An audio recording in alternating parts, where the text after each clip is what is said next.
The snow was red with blood. The German offensive tore through Belgium like a spear.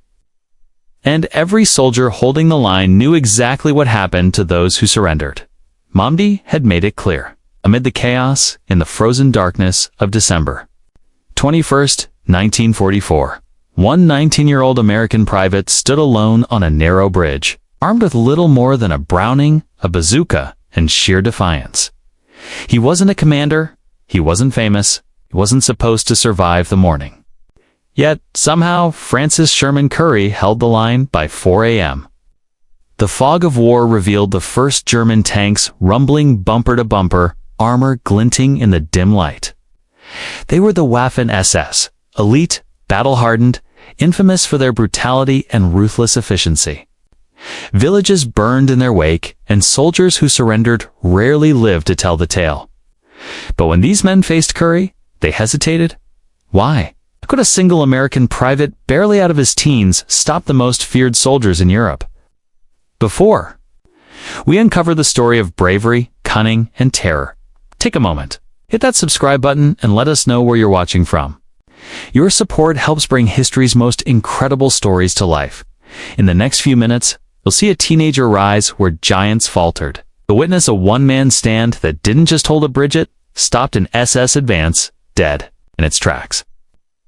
This is the story of why Francis Sherman Currey became the scariest soldier of World War II. The snow, the guns, the fear, it's all about to unfold. December 1944. Europe should have been winding down. France had been liberated, Belgium was in Allied hands, and Germany seemed cornered. But Adolf Hitler had one last desperate move. A massive counteroffensive aimed at splitting the Allied front, capturing the port of Antwerp, and forcing a negotiated peace. History would remember it as the Battle of the Bulge, the largest and bloodiest clash fought by American forces in World War II. The Ardennes forest, usually quiet in winter, erupted into chaos. Over 200,000 German troops, backed by 1,000 tanks and assault guns, slammed into American units. Snow and fog worked in the enemy's favor, grounding Allied aircraft and cutting off crucial support. At the spearhead of this assault was the 1st SS Panzer Division, elite soldiers with a reputation for brutal efficiency. In Russia, they had burned villages and left nothing alive. In Belgium, they carried the same terror with them. Just days before Currey's stand, the Malmédy massacre sent shockwaves through the American lines. A convoy of soldiers from the 285th Field Artillery Observation Battalion had surrendered near Bonny, expecting captivity. Instead, 81 men were executed in cold blood. Survivors who played dead crawled to report the atrocity. The message was clear. Surrender was not an option. Amid the carnage, American forces were scattered and low on supplies. Many were cut off entirely, facing tanks with nothing but rifles, machine guns, and determination. Some abandoned their positions, others dug in, understanding that reinforcement might never come. Into this inferno stepped a 19-year-old replacement. From New York, nearly invisible among seasoned veterans. Private Francis Sherman Currey wasn't commanding troops. He wasn't a war hero yet. He was just a young man with training, courage, a determination that would soon make him unforgettable. In Malmédy, the Germans would soon learn his name. And they would fear it by December 20th, 1944.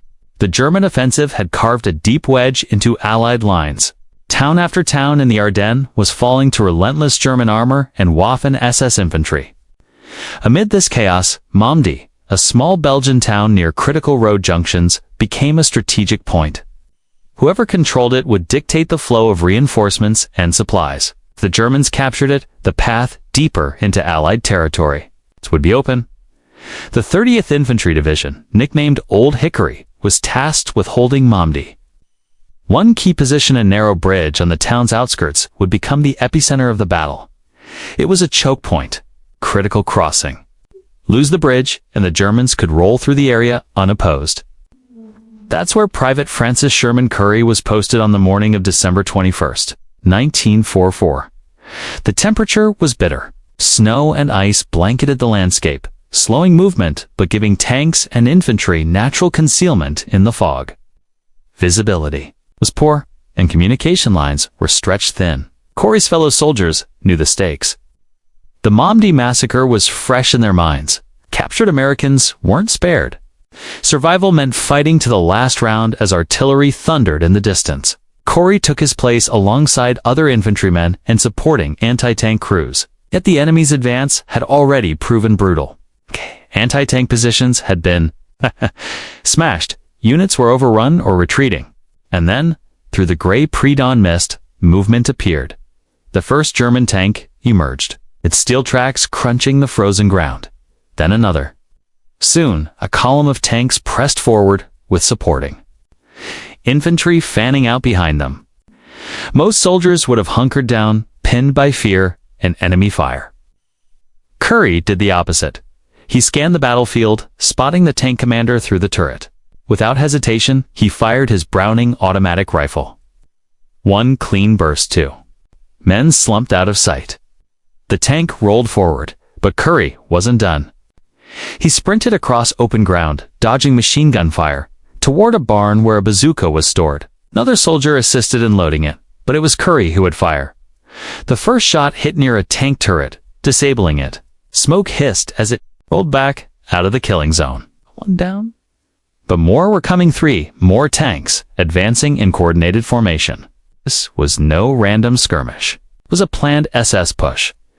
Currey knew that if the Germans took the bridge, the entire sector would collapse. Reinforcements were unlikely. Survival meant action. Risking his life, he grabbed anti-tank grenades from an abandoned American position. Crawling, sprinting, under fire. He lobbed grenades with deadly accuracy. One tank disabled, another forced to retreat. By the third grenade, a crew abandoned their vehicle entirely. Even then, Currey's day wasn't finished. He spotted 5 wounded soldiers pinned by machine gun fire near a disabled half-track. Without hesitation, he crawled across open ground, dragging each man to safety. Once clear, he returned not to retreat, but to fight. He mounted the half-track's 50 caliber machine gun and unleashed a relentless barrage, forcing the German infantry to scatter. By the time smoke cleared, the bridge was still in American hands, and Currey was still standing. December 21st, 1944. The bridge at Malmédy was about to become ground zero. German artillery intensified, shells tearing through snow and earth, sending plumes of dirt and debris into the air. Every American soldier knew what was coming: a full-scale armored assault. Behind the advancing tanks, Waffen SS infantry were pressing forward, ready to exploit any gap. Private Francis Sherman Currey, just 19, was not a commander. He had no reinforcements, yet he was about to perform an act of courage that would become the stuff of legend. The first tank he disabled had slowed the German advance, but several more pressed on, their steel hulls glinting through the winter fog. Most men would have taken cover and waited for death or orders. Currey did something extraordinary. He moved like a ghost, switching between weapons with deadly precision. First, the Browning automatic rifle, picking off exposed infantry. Then the bazooka, crippling armored vehicles. When one anti-tank weapon jammed, he didn't panic. He scavenged abandoned Panzerfausts. German single-shot anti-tank weapons and turned them against their own tanks. Each strike was perfectly calculated, creating the illusion that an entire squad was entrenched along the bridge. The Germans hesitated. Experienced, battle-hardened soldiers, infamous for massacres like Malmédy, found themselves uncertain. Many Americans were holding this line. Every direction seemed alive with fire. Every shot felt coordinated, precise, and unrelenting. Currey's agility, his switching positions, and his relentless aggression made him appear larger than life, a one-man army that defied reason while disabling tanks. He saw 5 wounded men trapped in the line of fire. Without hesitation, he risked his life sprinting across open ground, dodging bullets and shell fire to drag each one to safety. Once they were clear, he returned to fight. He mounted the half-track's 50 caliber machine gun, laying down a stream of fire that forced German infantry to scatter. The German tanks tried to push forward again, but every move was met with precise retaliation. Currey fired from multiple positions, each strike timed perfectly. Enemy crews began abandoning their tanks rather than risk destruction. The advance slowed, then stalled entirely. At 19, Currey had done what a coordinated squad might struggle to achieve. He had stopped an SS armored assault in its tracks. It dictated the battle. Its calm, under pressure, adaptability, and psychological mastery over the enemy transformed the fight. For the Germans, this wasn't just resistance. It was chaos by the end of the engagement. The bridge was still in American hands. 5 wounded soldiers were alive because of his actions. German forces had withdrawn, shaken and unnerved by the relentless assault of a single private. Currey had redefined what was possible in combat. His bravery wasn't reckless. It was strategic. It was psychological warfare. Every shot, every movement, every decision had created confusion and fear in the enemy ranks. That day, a 19-year-old private became a living nightmare for one of the most feared divisions of the Wehrmacht. The smoke from the battle still hung low over the Malmédy bridge, curling like spectral fingers across the frozen ground. The snow, once untouched, was churned into a grisly mixture of mud, blood, and shattered wood. For the Americans who had survived, the reality of what had just happened was hard to process. They had seen tanks reduced to smoking hulks and heard the retreating cries of Waffen SS soldiers, men who had terrorized entire villages fleeing from one private. Privates. Francis Sherman Currey didn't linger in self-congratulation. He moved along the bridge, checking on the wounded, distributing ammunition, and directing the few men still able to fight. His calm composure stood in stark contrast to the chaos that had erupted just hours before. The men around him couldn't. Stop whispering. Did you see what he did? It's like an entire platoon. Currey merely nodded, methodical, efficient. It's almost invisible in his quiet leadership. News of the stand quickly spread through the ranks of the 30th Infantry Division. Officers arrived, their faces grim, yet filled with awe. It's Major General Leland. Hobbs would later recall in reports that the bridge at Malmédy might have been lost if not for the actions of a single, young private. Soldiers and adjacent units shared stories of the fear they had seen in the eyes of German soldiers as Currey moved from position to position, striking from unexpected angles and appearing to be everywhere at once. Meanwhile, across the Ardennes forest, the Germans were assessing the inexplicable setback. The elite Waffen SS, trained to crush any resistance with ruthless precision, had been stalled. Tanks abandoned infantry in disarray. How could one American hold a critical bridge so effectively? Confusion turned into caution, and caution into hesitation. To them, it seemed as though a ghost haunted the bridge, a relentless phantom who struck and vanished with deadly accuracy. For the Americans, Currey's actions became more than just a tactical victory. They were a symbol of hope. In a battle where units were being overrun and the front lines shattered, the stand at Malmédy reminded soldiers that courage could tip the scales, even against overwhelming odds. Letters written home, later collected. In diaries, mention whispers of a private who fought like an army, a young man whose defiance inspired others to hold their ground. Even amidst the triumph, Currey's focus never wavered. He tended to the wounded first, ensuring that every soldier he could save made it off the battlefield alive. His actions weren't performed for medals or recognition. They were instinctive. It's a matter of protecting his brothers in arms. And yet, the legend was beginning to form. Soldiers who witnessed him in action began to tell newcomers, "Stay near Currey. It's the reason we're still breathing." By evening, the bridge remained in American hands. Its German forces had regrouped and withdrawn, their assault broken, but far from over. Currey's quiet efficiency, combined with the fear he had instilled in the enemy, had shifted the momentum. The German advance, which had seemed unstoppable just hours before, was now delayed. Supplies could still move, reinforcements could still arrive, and for the men of the 30th Infantry Division, that delay was everything. The battlefield itself seemed to acknowledge Currey's stand. The wrecked tanks and scattered weaponry were more than destruction. They were testimony. One private, barely 19, had done what many would call impossible. And as the survivors looked around at the carnage, the whispers began to change. Fear of the Germans was now paired with a new kind of awe. A hero had emerged, unassuming, relentless, terrifying in his precision. The legend of Francis Sherman Currey was no longer confined to Malmédy. had begun to ripple through the American forces. Soldiers on other fronts would later hear the stories, and the name Currey would carry a weight that few others could claim. Not for his medals or rank, but for the singular, terrifying effectiveness he had displayed on that frozen December morning. The reverberations of Currey's actions, Malmédy, stretched far beyond the bridge itself. Across the 30th Infantry Division, the men who had witnessed the impossible stand carried a renewed sense of purpose. Where despair and fear had gripped the ranks, there was now determination. Soldiers who had been on the verge of retreat found courage in knowing that a single private could face down an elite SS, armored, push, and survive. Reports of Currey's stand spread rapidly through the division. Commanders recognized the strategic impact immediately. The German momentum had been stalled at a critical point. The bridge at Malmédy was not just a crossing, it was a lifeline. Supplies, reinforcements, and artillery support could still flow into the heart of the Ardennes defenses, and that delay gave the Allies the breathing room they desperately needed.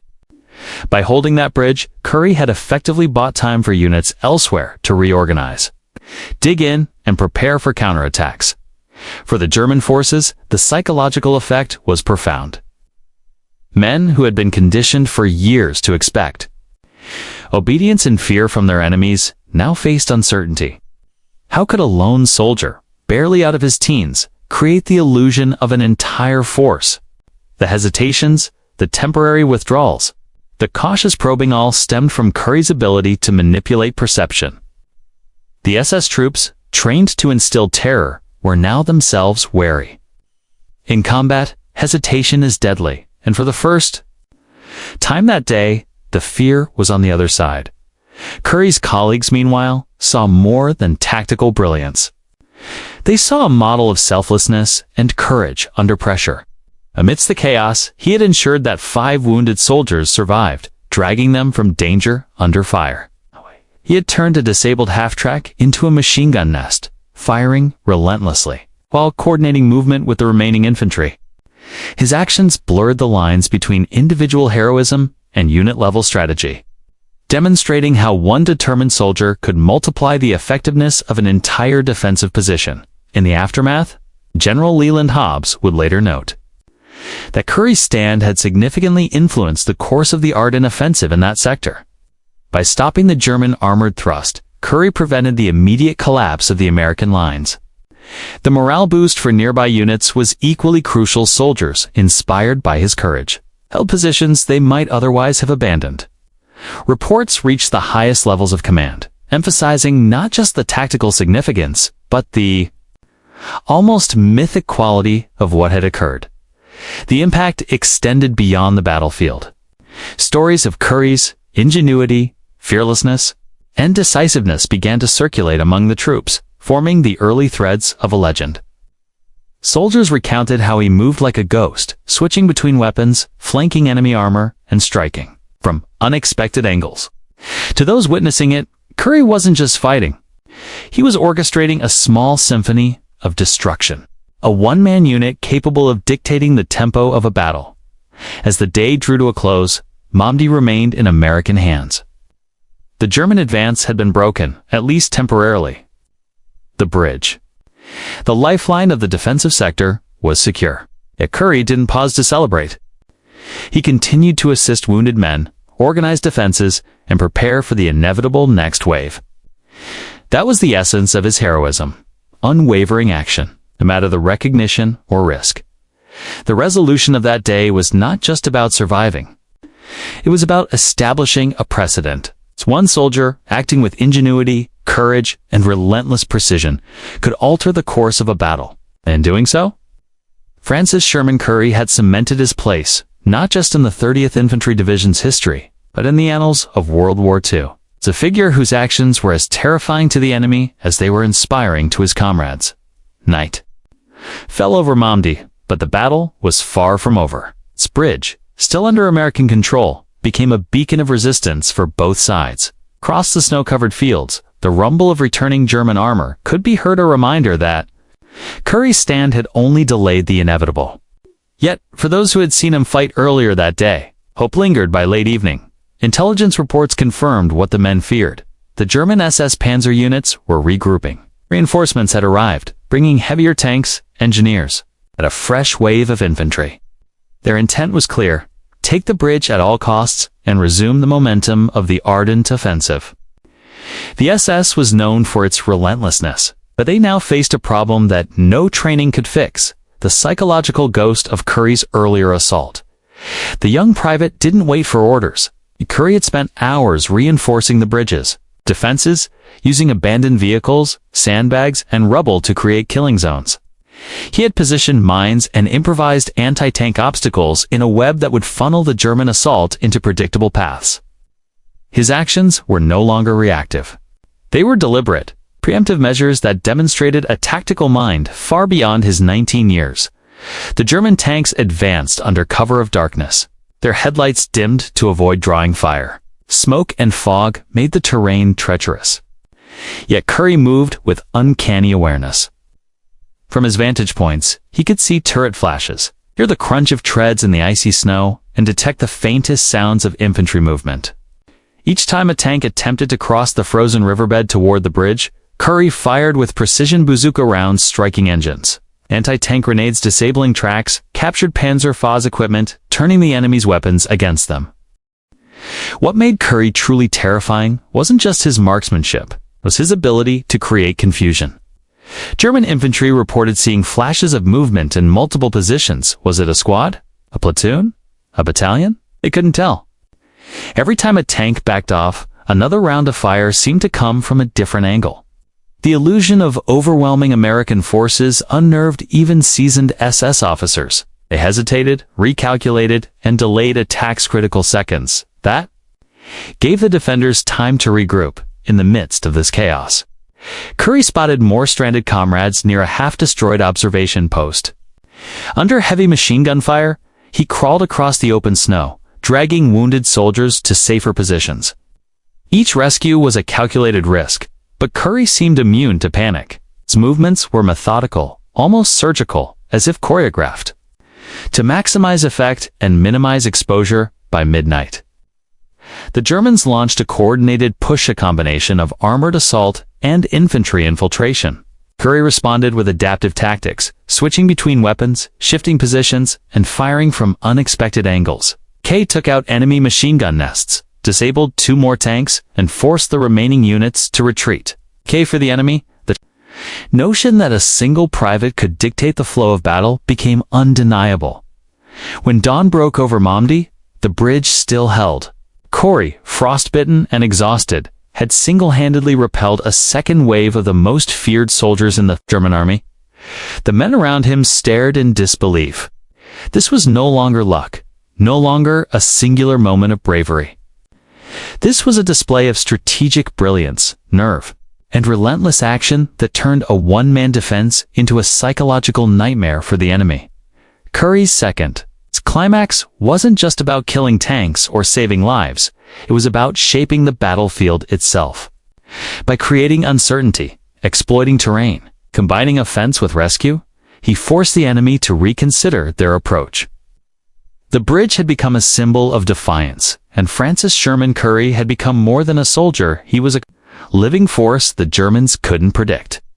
A ghost in the Ardennes night that struck fear into hardened warriors. The morning fog hung low over the Ardennes forests, casting an eerie gray light across the battlefield.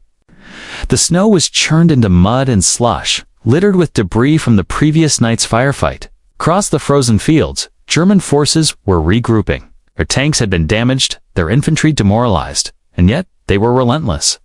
They knew that Malmédy and its vital bridge could not remain in American hands if the Ardennes offensive was to regain momentum. For Private Francis Sherman Currey, there was no time to rest. Frost stung his face, and exhaustion weighed down his limbs. But he moved with purpose. His mind raced through every tactic he had learned and improvised. He repositioned mines, reinforced barricades, and created new firing lanes with abandoned equipment. Every movement was calculated, each decision aimed, maximizing the effect of a single man against a formidable force. The Germans would soon learn that the bridge was no ordinary obstacle, it was a trap orchestrated by Currey by mid-morning. The first signs of the renewed assault appeared. Shadowy forms of German infantry moved cautiously through the tree line, probing the American defenses. Behind them, tanks rumbled forward, their tracks grinding the snow into icy powder. The SS troops were tense, their confidence shaken by the previous day's chaos. They had seen firsthand what Currey was capable of. Stories of the bazooka strikes, anti-tank grenades, and machine gun barrages had spread quickly among the units. Now, hesitation set in, fear of the unknown, of a single soldier who seemed everywhere at once. Currey didn't just wait for the enemy to approach. He created the illusion of reinforcements, moving between firing positions with blinding speed.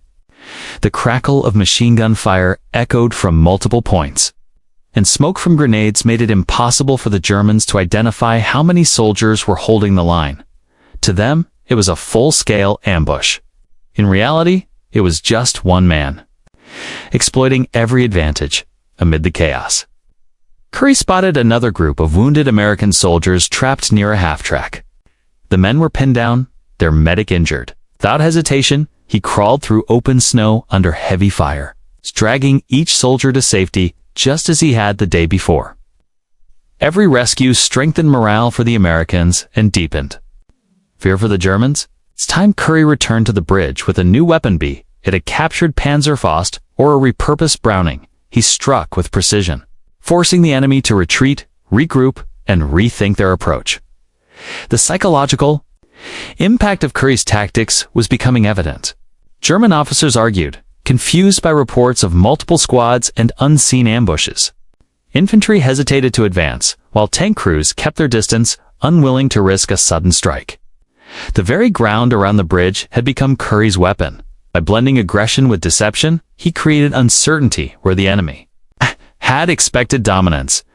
Hours dragged on, and the back and forth continued. Every time the Germans tried to coordinate a push, Currey anticipated it. He fired, maneuvered, and rescued. He became a shadow on the battlefield, a single force that dictated the pace of combat. The men watching him fight knew they were witnessing something extraordinary. A private who seemed to operate like an entire unit, turning fear into a weapon and holding a strategic point that should have been lost. By late afternoon, the Germans had been forced to pause their assault. For the first time in days, their advance was stalled.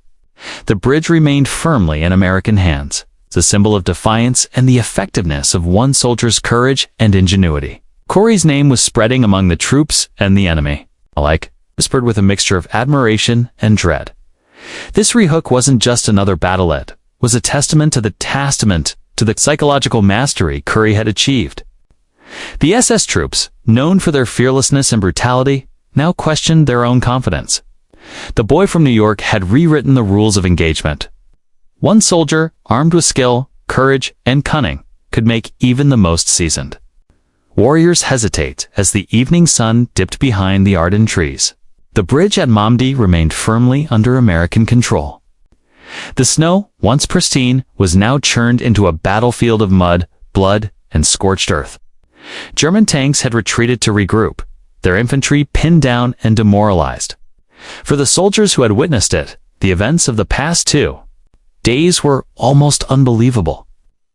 One 19-year-old private had defied every expectation and altered the course of the engagement. Francis Sherman Currey had done more than defend a bridge. He had reshaped the battlefield. His rapid movements, fearless attacks, and genius use of captured weapons had created the illusion of an entire unit where there was only one man. The German SS, renowned for their ruthless efficiency and experience, were now wary of every step they took. Hesitation, once foreign to them, had replaced confidence. They were encountering an enemy who fought like a shadow, striking unpredictably and vanishing just as quickly. Among the American troops, morale soared. Soldiers who had been exhausted, trapped, and fearful now found renewed strength in Currey's actions. Tales of his exploits spread quickly, inspiring other units to hold their positions, improvise, and fight with determination. It was a reminder that leadership doesn't always come from rank or title. Courage, ingenuity, and resolve could turn the tide even against overwhelming odds. Commanders in the 30th Infantry Division recognized the significance immediately. Reports of Currey's solo actions reached division headquarters and officers marveled at the tactical and psychological impact one private could have. The bridge at Malmédy wasn't just a defensive position anymore, it was a symbol of defiance, resilience, and the potential for extraordinary individual action in the chaos of war. For the German forces, the lessons were grim. The fear induced by Currey's actions lingered, affecting subsequent operations. Units that had once advanced with precision now approached cautiously, wary of ambushes and unseen threats. The Wehrmacht had been trained to strike fear into their enemies, but here, they were the ones feeling it. The young private had turned their own psychology against them. Currey's actions also saved lives. The 5 wounded soldiers he had rescued were alive, and countless others behind the line benefited from the delayed German advance. In the larger scope of the Battle of the Bulge, every stalled assault, every moment gained by one man, contributed to the overall resilience of the American defense. The strategic importance of the Ardennes sector meant that delaying the German push even by a few hours had ripple effects across the front. In the days that followed, Currey's legend grew quietly. Among the soldiers, he didn't seek recognition or speak of his actions. He returned to his duties with the same calm composure he had shown in battle. Yet those who had seen him fight understood something profound. Courage under fire could be transformative.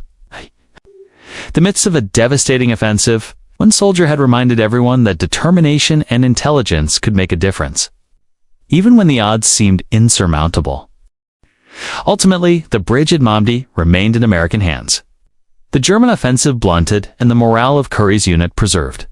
The battlefield had been changed, not by numbers, not by tanks, but by one young man whose fearlessness and tactical brilliance forced an elite SS division to hesitate. The impact was undeniable. A private had become a force multiplier, psychological weapon, and a symbol of American resilience during the darkest days of World War II. Francis Sherman Currey's story didn't just end on the snow-choked bridge. It became a blueprint for bravery, improvisation, and the power of the individual in war. The Battle of the Bulge would rage on for weeks, but the actions of Francis Sherman Currey at Malmédy left an indelible mark on both sides of the front. 4. The Americans, his stand became a symbol of hope and resilience. Soldiers, many of whom were young replacements like Currey had been, saw that even in the face of overwhelming enemy firepower, determination, intelligence, and courage could make the impossible possible. His fellow soldiers often recalled the moment he ran through open ground, firing bazooka rounds, anti-tank grenades, and machine guns with a precision that seemed beyond his years. That day, a private had done what seasoned officers could only hope to achieve. The tactical impact of Currey's actions was profound. By halting the German advance at a crucial bridge, he delayed the momentum of the Waffen SS offensive.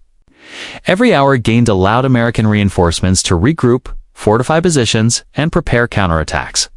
The psychological effect on the Germans was equally significant. Elite SS troops, trained to intimidate and destroy, had faced a single man who fought with the skill, coordination, and ferocity of an entire squad. The fear and hesitation sown by Currey's actions reverberated throughout their ranks, slowing their advance and reducing their operational effectiveness. Currey's heroism did not go unnoticed by the American command. In March 1945, his company commander submitted a formal recommendation for the Medal of Honor, citing his extraordinary valor, tactical brilliance, and decisive actions under extreme risk.